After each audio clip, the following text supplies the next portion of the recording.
بنیادی باتیں بیت کے ساتھ میں شامل ہونے کے لیے شکریہ۔ ہم اس سیریز میں مل کر بائبل پر غور کر رہے ہیں، ہم بنیادی باتوں پر گرفت حاصل کر رہے ہیں۔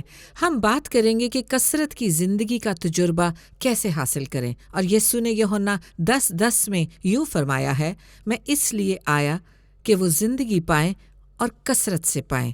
یعنی یسوع کے آنے کی بنیادی وجہ یہ تھی کہ ہم زندگی پائیں، اور نہ صرف زندگی بلکہ کثرت کی زندگی، انتہائی کثرت کی بھرپور زندگی۔ تو سوال یہ ہے کہ اس کا مطلب کیا ہے اور ہم اس کا تجربہ کیسے کرتے ہیں؟ اور یقیناً اس دوران میں چند ایک سوالات کے جواب دوں گی، کیونکہ جب ہم یہ دیکھتے ہیں تو آپ کے ذہن میں مگر اس سے متعلق کیا جیسے سوالات ابھریں گے، اور میں پوری کوشش کروں گی کہ ان میں سے چند ایک کہ جواب دے پاؤں۔ مگر میں یہ کہنے سے آغاز کروں گی، دیکھیں ہم اکثر اوقات لوگوں کو کہتے ہیں خدا آپ کو برکت دے، کسی کو چھینک آ جائے تو کہتے ہیں خدا آپ کو برکت دے۔ تو سوال یہ ہے، جب ہم کہتے ہیں خدا آپ کو برکت دے تو اس کا کیا مطلب ہوتا ہے؟ یہ آخر لگتا کیسا ہے؟ میں اس کا ذکر کر چکی ہوں کہ یسوع نے یوحنا 10:10 میں اس کی وضاحت کی ہے، میں اس لیے آیا کہ وہ زندگی پائیں اور کثرت سے پائیں۔ یہ اس کی تعریف ہے، یہ یونانی زبان سے بنیادی تعریف ہے جس میں بائبل لکھی گئی تھی، کثرت سے یعنی مقدار میں کثرت اور معیار میں اعلیٰ۔ یہ ہے یسوع کے ان الفاظ کی حقیقی تعریف، بہت زیادہ اور حد سے زیادہ، مزید پانا، کافی سے زیادہ پانا، لبریز، ضرورت سے زیادہ۔ تو پھر ایک بار پھر آپ کو ذہن میں بٹھا لینا چاہیے، شاید آپ کو آنکھوں سے اپنی ذہنیت کی وہ اینک اتار دینی چاہیے جو آپ نے کئی سالوں سے اپنا رکھی تھی کہ خدا کنجوس ہے، یا آپ سوچتے تھے کہ خدا ہم سے چاہتا ہے کہ ہم ذہن میں بٹھا لیں کہ جب تک آپ آسمان پر نہیں جاتے جہاں پر سونے کی سڑکیں ہوں گی، آپ کثرت کا تجربہ نہیں کر سکتے، اور اس زندگی میں کچھ زیادہ نہیں ہوگا۔ خدا چاہتا ہے کہ آپ زندگی، خوشی، اس کی بھلائی کی کثرت پائیں، حتیٰ کہ مادی اور مالی پہلوؤں سے بھی خدا چاہتا ہے آپ کی زندگی بابرکت ہو۔ اور ہم دیکھیں گے امثال 10:22 میں لکھا ہے، خداوند ہی کی برکت دولت بخشتی ہے اور وہ اس کے ساتھ دکھ نہیں ملاتا۔ خداوند ہی کی برکت دولت بخشتی ہے، ٹھیک ہے، اور وہ اس کے ساتھ دکھ نہیں ملاتا۔ دیکھیں بعض اوقات لوگ ایسا تاثر یا نظریہ دیتے ہیں کہ آپ برکت نہیں پا سکتے۔ دراصل آپ نے یہ جملے سنے ہوں گے، یقیناً ہم سب یہ سنتے ہیں، میں خوشحالی کی خوشخبری پر یقین نہیں رکھتا، یا پھر صحت اور دولت یا جو بھی نام لیں اور اس کا دعویٰ کریں، یعنی میں اس میں سے کسی پر ایمان نہیں رکھتا اور ایک طرف میں اسے پاتا ہوں، یعنی اس کی بہتات ہوتی ہے تو پھر ایک طرف میں مکمل طور پر اسے سمجھتی ہوں۔ ہم انتہا تک نہیں جانا چاہتے، مگر دوسری طرف نہانے کے پانی کے ساتھ بچے کو نہ پھینکے، اسے نظر انداز نہ کریں کہ یسوع نے صلیب پر ہمارے گناہوں کی معافی کے لیے، میرے گناہوں کی معافی کے لیے ایک بھاری قیمت چکائی ہے، اور پھر اس کے ساتھ اضافی طور پر زندگی کا تجربہ، ابدی زندگی، ہر وہ چیز جو اس کے ساتھ ہوتی ہے، وہ تمام کثرت جو اس کے ساتھ ہوتی ہے، اور ہم اس پر گزشتہ اس پاک میں بات کر چکے ہیں، اور ہم پھر سے کچھ پر نظر ڈالیں گے، مگر ہماری نجات بائبل کہتی ہے اسے مت بھولیں۔ زبور 130 میں مرقوم ہے، اور اس کی کسی نعمت کو فراموش نہ کر، ٹھیک ہے، پس یعنی یہ نعمتوں کا ایک خزانہ ہے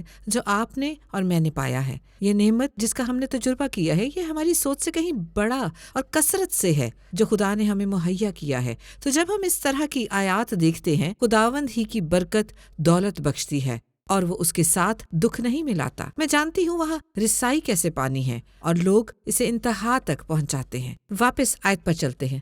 جب میرے شوہر نے اور میں نے شروع میں اپنے چرچ کا انتخاب کیا اور چرچ میں خدمت کا آغاز کیا، تو ہمارے پاس کچھ بھی نہیں تھا۔ ہمارے پاس جو کچھ تھا ہم نے چرچ کا آغاز کرنے میں لگا دیا۔ تو میرے شوہر 3 سال تک ایک ہی سوٹ پہنتے رہے، صرف 2 سوٹ تھے جنہیں وہ 3 سال تک بدل بدل کر پہنتے رہے، اور ہمارے 4 چھوٹے بچے تھے۔ ہمارے پاس بہت زیادہ پیسے نہیں تھے، مگر ہمارا ایمان خدا پر تھا، ہمارا ایمان یوحنا 10:10 پر تھا کہ وہ ہر طرح سے ہماری زندگیوں میں کثرت لائے گا۔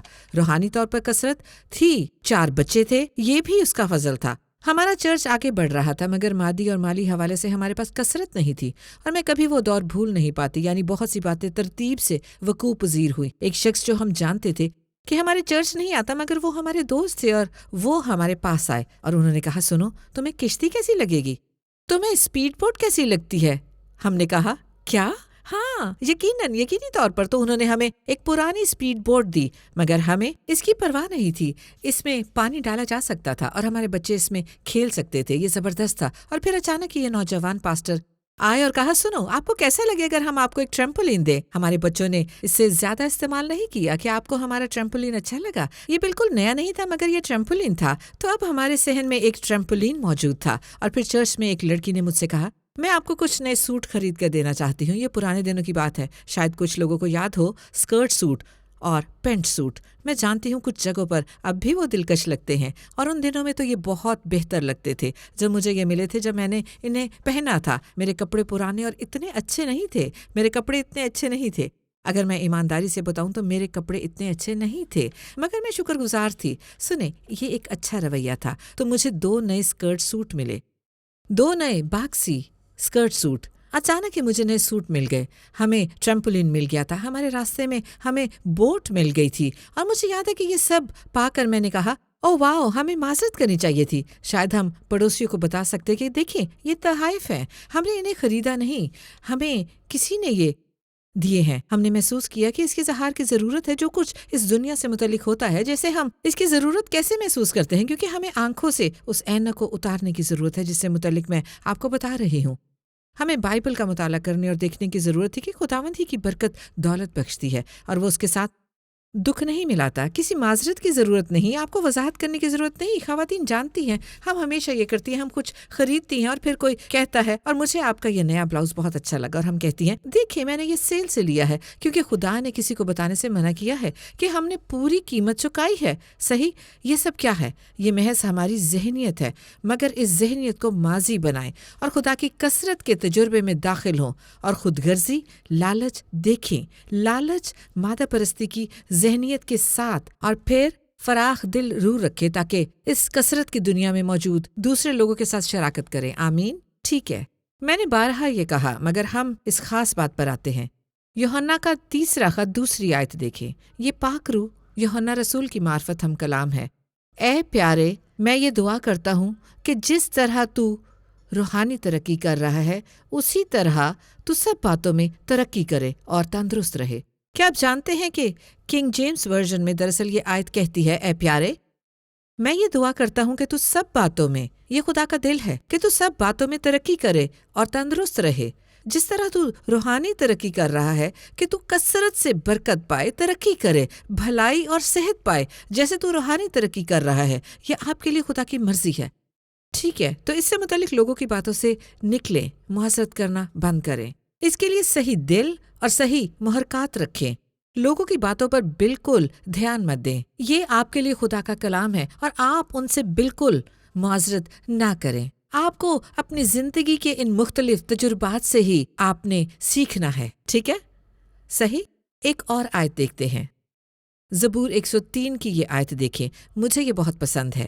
زبور 103 میں مرقوم ہے، اے میری جان خداوند کو مبارک کہہ اور جو کچھ مجھ میں ہے اس کے قدوس نام کو مبارک کہہ۔ اے میری جان خداوند کو مبارک کہہ اور اس کی کسی نعمت کو فراموش نہ کر۔ وہ تیری ساری بدکاری کو بخشتا ہے، وہ تجھے تمام بیماریوں سے شفا دیتا ہے، وہ تیری جان ہلاکت سے بچاتا ہے، وہ تیرے سر پر شفقت و رحمت کا تاج رکھتا ہے، وہ تجھے عمر بھر اچھی اچھی چیزوں سے آسودہ کرتا ہے۔ تو عقاب کی مانند اثر نو نوجوان ہوتا ہے۔ 50 سال سے زیادہ عمر کی خواتین کہتی ہیں یہ کیسے؟ تمام لوگ یہ کہیں ہم عقاب کی مانند اثر نو جوان ہوتے ہیں۔ یہ ایک نعمت ہے، اس کی کسی نعمت کو فراموش نہ کر۔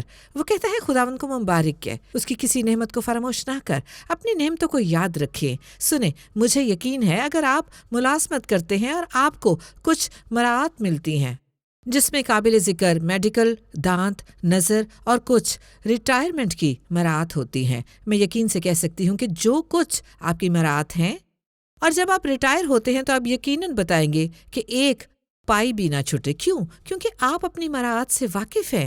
ہمیں تب بھی ایسی ہی سنجیدگی دکھانی چاہیے جب خدا کے کلام کی اور اس کی بات آتی ہے جو خدا نے ہمیں دیا ہے۔ اس کی کسی نعمت کو فراموش نہ کر، اور وہ چند ایک کا یہاں ذکر کرتا ہے، وہ تمہاری بدکاری کو بخشتا ہے، ایک بڑی اور بہترین نعمت، کیا ایسا نہیں ہے؟ اور پھر مجھے یہ بہت پسند ہے، یہ ایک بڑی نعمت ہے، اور پھر مجھے یہ بہت پسند ہے، تو عقاب کی مانند اثر نو جوان ہوتا ہے۔ ذرا غور کریں، یہ کثرت کی زندگی ہے۔ ٹھیک ہے، اب سوال یہ ہے کیوں؟ یسوع کیوں ہمیں کثرت سے برکت دینا چاہتا ہے؟ اس کی وجہ کیا ہے؟ کیا وہ چاہتا ہے کہ خود میں مگن چند مسیحی ادھر ادھر بھاگتے پھریں؟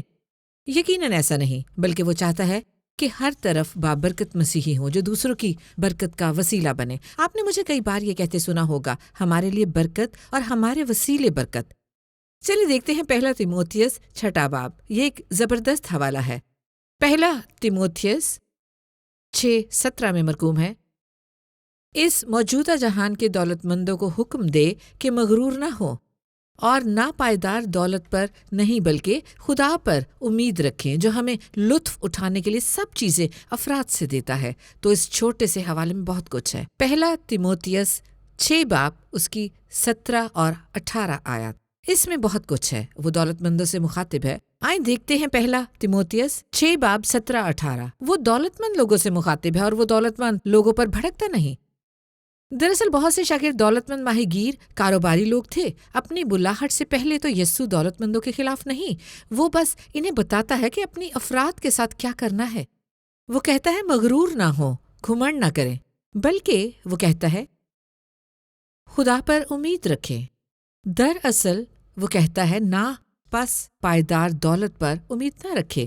میں جلدی سے آپ کو کچھ بتاتی ہوں۔ بائبل میں بار بار ذکر ہے جب یسوع دولت مند جوان سردار سے مخاطب ہوتا ہے تو وہ کہتا ہے اپنا سب کچھ بیچ کر غریبوں کو بانٹ دے، اور وہ دولت مند سردار وہاں سے غمگین ہو کر چلا گیا۔ بائبل بتاتی ہے کیونکہ وہ دولت پر امید رکھتا تھا، وہ اپنی دولت سے خداوند سے زیادہ محبت کرتا تھا۔ خداوند ٹھیک ہے، اگر آپ کے پاس دولت ہے، دولت سے محبت نہ کریں۔ دولت سے محبت ہی ہر برائی کی جڑ ہے۔ اگر آپ کے پاس دولت ہے تو ٹھیک ہے، مگر اس پر امید نہ رکھیں۔ تو بیج بونے والے کی تمثیل ایک اور رخ پیش کرتی ہے۔ یسوع جھاڑی والی زمین کی بات کرتا ہے، یہ پھل نہیں لاتی، کلام پھل نہیں لاتا، کیونکہ ایسا شخص اس دنیا کی محبت میں بھٹک جاتا ہے، دوسری چیزوں کی محبت میں، زندگی کی مصروفیات میں اور دولت کے دھوکے میں۔ تو یہاں یہ سوچ ہے کہ خدا نہیں چاہتا ہم دولت پر بھروسہ کریں یا اس سے دھوکہ کھائیں۔ دولت رکھیں، بھروسہ خدا پر رکھیں، ٹھیک ہے؟ زندہ خدا پر بھروسہ رکھیں جو ہمیں لطف اٹھانے کے لیے سب چیزیں افراد سے دیتا ہے۔ مسیحی زندگی سے لطف اٹھانے کی اجازت مل گئی ہے کہ خدا کے ساتھ سفر سے لطف اٹھائیں اور اس سے برکت پائیں۔ اجازت مل گئی ہے کہ خدا کے ساتھ سفر سے لطف اٹھائیں اور اس سے برکت پائیں۔ اجازت مل گئی ہے زندگی سے لطف اٹھائیں، مگر دوسرے حصے میں وہ بتاتا ہے اور نیکی کریں، خیرات دینے میں دولت مند ہو، نیکی کے کاموں میں فراخ دل ہو۔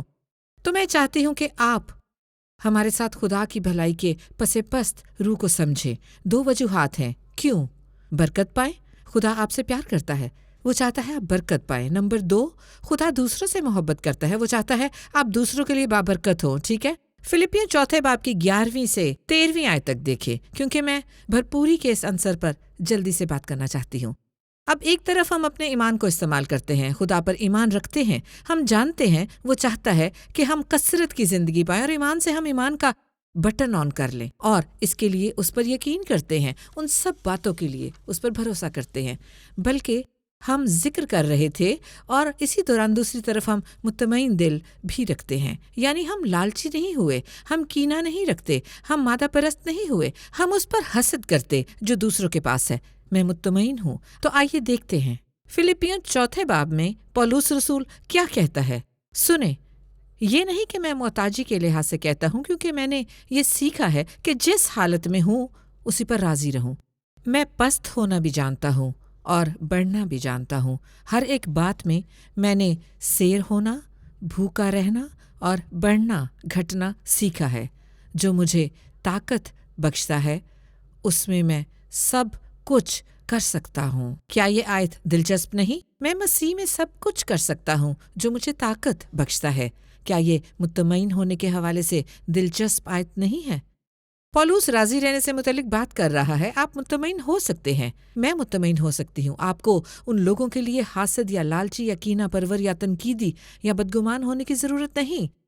جو بابرکت ہیں آپ بھی اسی کتار میں ہیں. غور کریں، آپ بھی اسی کتار میں ہیں. کئی سال پہلے میں ایک سرجن کے لیے کام کرتی تھی جو بہت دولت مند تھا، اور ہمارے ساتھ کام کرنے والے دوسرے لوگوں کے ساتھ مجھے اور میری بہن کو ان کے گھر کھانے پر مدعو کیا گیا. اور جب ہم ان کے گھر میں داخل ہوئیں تو وہ بہت خوبصورت تھا، وہ لاجواب تھا. اور میری بہن نے کیا بچکانہ انداز میں اسے کہا مجھے حسد ہو رہا ہے. وہ مذاق کر رہی تھی مگر وہ ایک خوبصورت گھر تھا. اس نے میری بہن سے کہا حسد نہ کرو. اس نے کہا تم ایماندار ہو، تم بھی اسی کتار میں کھڑی ہو. ہم سب ایک ہی کتار میں کھڑے ہیں. ان چیزوں پر مطمئن رہنا سیکھے جو آپ کے پاس ہیں، اور خدا پر ایمان رکھیں. محنتی بنیں، محنت کریں. ٹھیک ہے، اب آخری بات میں اس کے ساتھ سمیٹتی ہوں. کثرت کی زندگی کے 2 پہلو. اس کے بہت سے پہلو ہیں مگر میں خاص طور پر ان 2 پر بات کرنا چاہتی ہوں. اب میں پہلے ہی اس کا ذکر کر چکی ہوں، اور میں جانتی ہوں بعض اوقات جب آپ ان موضوعات پر بات کرتے ہیں لوگ فوراً آستینیں چڑھا لیتے ہیں. دیکھیں، دولت اور صحت، اس کا نام لیں، دعویٰ کریں خوشحالی کی انجیل، مگر جیسے میں نے کہا نہانے کے پانی کے ساتھ بچے کو مت پھینکیں. آپ وہ نہیں دے سکتے جو آپ کے پاس نہیں. تو آپ کہتے ہیں میں فراخ دل بننا چاہتا ہوں، مگر آپ وہ نہیں دے سکتے جو آپ کے پاس نہیں ہے. جو مستقل دینے والا بننے کے لیے آپ کو خوشحال ہونا ہوگا، آپ کو کثرت سے پانا ہوگا. وہ سب کرنے کے لیے جس کے لیے خدا نے آپ کو بلایا ہے انتہائی مشکل ہوتا ہے.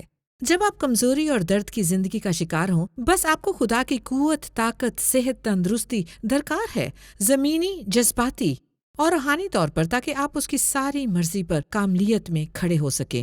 اور میں آپ کے لیے یہی چاہتی ہوں. تو اس کے لیے مزاحمت نہ کریں، اپنے دلوں کو کھولیں اور کہیں خداوند بائبل کو اپنی وضاحت کرنے دے، اور کہیں خداوند میرے لیے تیری کیا مرضی ہے، اور کثرت، خوشحالی اور بڑھوتی سے متعلق تیری کیا مرضی ہے. اور سارے لوگ مل کر کہیں آمین آمین. بیت کے ساتھ بنیادی باتیں اس کی منادی کریں.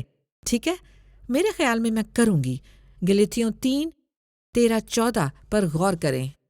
مسیح جو ہمارے لیے لعنتی بنا، اس نے ہمیں مول لے کر شریعت کی لعنت سے چھڑایا، کیونکہ لکھا ہے کہ جو لکڑی پر لٹکایا گیا وہ لعنتی ہے، تاکہ مسیح یسوع میں ابراہیم کی برکت غیر قوموں تک بھی پہنچے، اور ہم ایمان کے وسیلے سے اس روح کو حاصل کریں جس کا وعدہ ہوا ہے. تو مسیح ہمیں لعنت سے نکال کر برکات میں لایا. خاص طور پر ہم دیکھتے ہیں کہ وہ یہاں پر ابراہیم کی برکات کا ذکر کرتا ہے، اور یہ مکمل مطالعہ ہے، اور میں کہتی ہوں اس پر غور کریں. مگر بنیادی بات یہ ہے ابراہیم ایمانداروں کا باپ ہے. وہ ایماندار شخص تھا اور وہ ایمانداروں کا باپ ہے.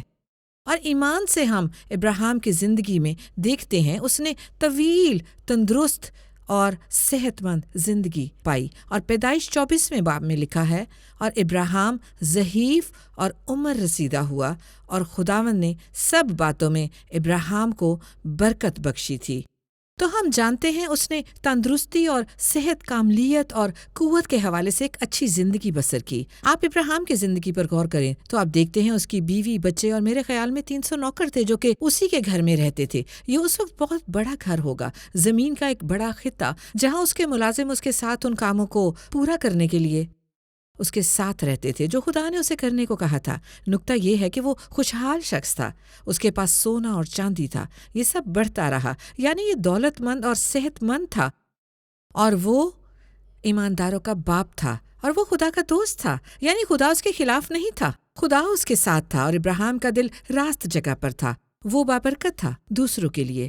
تو ہم جانتے ہیں یعنی برکت ہم پر آتی ہے، ابراہیم کی برکت. دراصل گلاطیوں میں مرقوم ہے اگر آپ مسیح میں ہیں تو آپ وعدے کے مطابق اس کی نسل سے ہیں. وہی وعدہ جو ابراہیم کے ساتھ کیا گیا تھا. دراصل ان میں سے 7 ہیں جو اب آپ کے بھی ہیں. کس وجہ سے؟ یسوع کی وجہ سے. آپ مسیح میں ہیں، آپ ابراہیم کے وارث ہیں. کیا آپ سمجھ گئے؟ آپ اس کی مزید تفصیلات پر غور کر سکتے ہیں. چلیں، میں باقی وقت میں ایک اور بات بتانا چاہتی ہوں. میں اس پر بات کرنا چاہتی ہوں کیونکہ یہ مددگار ہوگا. یقیناً یہ آپ کی مدد کرے گا. یہ خدا کی برکات اور لعنت سے متعلق ہے. ٹھیک ہے، چلیں اس پر بات کرتے ہیں. استثنا 28واں باب برکات اور لعنت کے حوالے سے شاندار ہے. ہم بات کر رہے ہیں کہ کثرت کی زندگی کیسے پائیں، اور کیا واقعی میرے لیے ہے؟ کیا یہ واقعی آج کے لیے ہے؟ کیا خدا چاہتا ہے کہ ایک مخصوص زینت کے ساتھ مزید عزت میں اپنی زندگی بسر کروں؟ کیا خدا چاہتا ہے کہ میں قوت، صحت اور تندرستی پاؤں؟ یعنی کیا یہ واقعی میرے لیے ہے؟ استثنا 28ویں باب پہلی 14 آیات یہ برکات سے متعلق بتاتی ہیں، اور اس کا آغاز یہ کہنے سے ہوتا ہے، اور اگر تو خداوند اپنے خدا کی بات کو جانفشانی سے مان کر اس کے ان سب حکموں پر جو آج کے دن میں تجھے دیتا ہوں احتیاط سے عمل کرے، تو خداوند تیرا خدا دنیا کی سب قوموں سے زیادہ تجھ کو سرفراز کرے گا۔ اور اگر تو خداوند اپنے خدا کی بات سنے تو یہ سب برکتیں تجھ پر نازل ہوں گی اور تجھ کو ملیں گی۔ شہر میں بھی تو مبارک ہوگا اور کھیت میں بھی مبارک ہوگا۔ تیری اولاد اور تیری زمین کی پیداوار اور تیرے چوپایوں کے بچے یعنی گائے بیل کی بڑھتی اور تیری بھیڑ بکریوں کے بچے مبارک ہوں گے۔ تیرا ٹوکرا اور تیری کٹوتی دونوں مبارک ہوں گے، اور تو اندر آتے وقت مبارک ہوگا اور باہر جاتے وقت بھی مبارک ہوگا۔ مگر ہمارے ساتھ ایک مسئلہ ہے، کیونکہ آپ حکموں پر عمل نہیں کرتے۔ میں نے حکموں پر عمل نہیں کیا، ہم اس کے حقدار نہیں، تو شاید یہ برکات ہمارے لیے نہیں ہے، یسوع کے بغیر، صلیب کے بغیر۔ تو غور سے سنیں، کئی بار ہم اس سوچ کے ساتھ زندگی بسر کرتے ہیں، اگر تب بجائے کیونکہ تب کے۔ ہم اس ذہنیت میں زندگی گزارتے ہیں، ٹھیک ہے خداوند اگر میں یہ سب کام کروں تب میں برکت پاؤں گا۔ ایک طرف جی ہاں، خداوند کی خوشنودی کے لیے زندگی بسر کرنا آپ کی خواہش ہونی چاہیے، مگر اس سوچ کے ساتھ نہیں اگر تب۔ یہ کیونکہ تب کی سوچ ہونی چاہیے۔ اس کا مطلب یہ ہے کیونکہ یسوع نے تمام حکموں پر عمل کیا، کیونکہ یسوع نے شریعت کو پورا کیا، کیونکہ یسوع میری جگہ صلیب پر چڑھ گیا، اپنا خون بہایا، مر گیا اور قبر میں رکھا گیا، اور پھر تیسرے دن پھر جی اٹھا اور باپ کے دائیں ہاتھ بیٹھا ہے۔ کیونکہ یسوع مردوں میں سے زندہ ہو گیا، تب مجھے یہ برکات ملتی ہیں۔ میں نے تمام حکموں پر عمل نہیں کیا مگر یسوع نے کیا، تو چونکہ یسوع نے تمام حکموں پر عمل کیا تب مجھے برکات کے تمام فوائد ملے، اور یسوع ہر ایک شخص کے لیے برکات کا سبب بنا۔ آمین۔ ان برکات میں صحت، دولت، حکمت، خاندان، تعلقات اور خریداری بھی شامل ہیں، یعنی یہ شاندار برکات ہیں۔ یقیناً آپ سمجھ رہے ہوں گے، آپ اس کی روح کو سمجھ رہے ہوں گے، اور پھر آپ کہیں گے خداوند میں نے تجھ کو محدود کر دیا ہے، میں نے اپنی سوچ میں تجھے ایک بہت چھوٹا خدا بنا دیا ہے۔ آئیں اس سوچ سے نکلیں اور دیکھیں خدا کتنا بڑا ہے، آپ کا خدا کتنا بڑا ہے، وہ بہت بڑا ہے۔ یسوع نے کہا میں اس لیے آیا کہ تم زندگی پاؤ اور ہر حوالے سے کثرت کی زندگی پاؤ۔ کیا یہ ایک رات میں ہو جاتا ہے؟ نہیں، یہ ایمان کے سفر میں بتدریج اضافہ ہے۔ ہم اسے ایمان کی مہم کہتے ہیں۔ یقیناً آپ نے تحریک پائی ہوگی، یہ بنیادی باتیں ہیں عزیزو، مگر یہ بھرپور ہیں، ٹھوس ہیں، یہ گہری ہیں، مگر یہ بنیادی باتیں ہیں۔ یقیناً آپ نے مدد پائی ہوگی، یقیناً آپ کی جڑیں مزید گہری گھنی ہوں گی اور آج کے کلام کا سارا پانی حاصل کیا ہوگا۔ اور جب میں یہ تعلیم دے رہی ہوں تو آپ مسیح میں پروان چڑھ رہے ہیں، تو پھر ٹھیک ہے، آج کے پیغام میں شامل ہونے کے لیے شکریہ۔ آئندہ آپ سے پھر ملاقات ہوگی، ہم بنیادی باتوں پر گرفت پانے کے لیے گفتگو جاری رکھیں گے۔ آج بیت کے ساتھ ابتدائی باتیں میں شامل ہونے کا شکریہ۔ میں بڑی خوش ہوں کہ ہم منسلک ہوئے۔ جانے سے پہلے ہم واقعی آپ کی حوصلہ افزائی کرنا چاہتے ہیں کہ آپ کلام خدا یعنی بائبل تک پہنچیں، اور خاص طور پر ہم نے آپ کے لیے اعلیٰ ایک ذریعہ تخلیق کیا ہے تاکہ ایسا کرنے میں آپ کی مدد کر سکے۔ یہ کتاب ہے جو ابتدائی باتوں پر گرفت حاصل کرنا کہلاتی ہے۔ یہ بائبل اسٹڈی کے لیے ایک عملی کتاب ہے جو ابتدائی باتیں سیکھنے میں آپ کی مدد کرے گی۔ ان کا مطالعہ کر کے ان کو اپنی روح میں اتار لیں، اور اس کا بہترین حصہ یوں ہے کہ یہ اردو میں خالی جگہ پر کرنے والی کتاب ہے۔ اس کا اردو میں ترجمہ بھی کیا گیا ہے، اور ہم چاہتے ہیں کہ آپ اسے بالکل مفت حاصل کریں۔ بس basicswithbeth.tv پر جائیں، آپ اسے ڈاؤن لوڈ کر سکتے ہیں۔ کلام کو ہمارے ساتھ پڑھیں، ہم خدا کے کلام کی ابتدائی باتوں پر گرفت حاصل کریں گے، اور یہ ہماری خوشی اور اعزاز ہے کہ کلام خدا کے ساتھ آپ کے پاس پہنچیں۔ خدا آپ کو برکت دے۔ بیت، آج شب بیت کے ساتھ ابتدائی باتیں دیکھتے رہنے کا شکریہ، اور میں ابتدائی باتوں کی اہمیت پر آپ کے ساتھ بات کرنے میں تھوڑا وقت لوں گی، اور اس کی وجہ یہ ہے آپ اسے جانتے ہیں، آپ اسے بہت اچھی طرح سے جانتے ہیں کہ دنیا پاگل ہو چکی ہے۔ یہ صاف ظاہر ہے، دنیا بھر میں آپ چیزوں کو دیکھیں، صاف ظاہر ہے لوگ اناڑی پن سے چل رہے ہیں، وہ سچائی کی شدت سے تلاش کر رہے ہیں، لیکن سچائی کے لیے آپ کہاں جاتے ہیں؟ کس پر بھروسہ کریں گے؟ حکومت پر بھروسہ نہیں کر سکتے، آپ میڈیا پر بھروسہ نہیں کر سکتے، تو پھر کس پر بھروسہ کریں گے؟ شکر ہے کہ یسوع نے فرمایا کہ تم مجھ پر بھروسہ کر سکتے ہو، اس کا کلام سچائی ہے۔ یسوع نے کہا کہ اس کا کلام سچائی ہے۔